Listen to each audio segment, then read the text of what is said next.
اچھا بچپن سے ہم نے نا ایک ایگزامپل سنی ہوئی تھی, کہاوت سنی ہوئی تھی کہ ناشتہ آپ کا بادشاہ کی طرح کا, جو دن کا کھانا ہے آپ کا وہ کسی ورکر کی طرح کا, اور جو آپ کا ڈنر ہے it should be like a sleeve.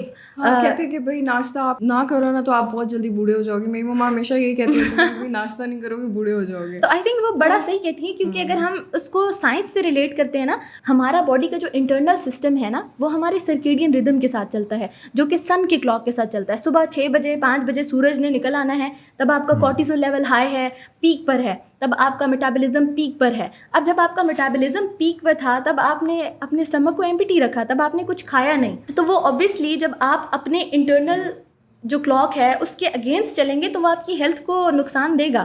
تو میرے خیال میں سب سے زیادہ ضروری ہے کہ ہم کسی مجبوری کے تحت جاب اگر نہیں بھی چھوڑ پا رہے ہیں تو ایٹ لیسٹ ہم تھوڑا جلدی اٹھنے کی کوشش کریں اور تھوڑا ناشتے کو اپنی روٹین میں شامل کریں. ایسا نہیں ہو سکتا کہ کل آپ کچھ بھی نہیں کھا رہے تھے اور آج آپ جو ہے وہ ایک فل فلیج ناشتہ کریں. Like start taking a simple thing, an apple, اور کوئی ایک چھوٹی سی چیز ناشتے میں لینا شروع کریں اور ہیبٹس کو ڈیولپ کرنا شروع کریں.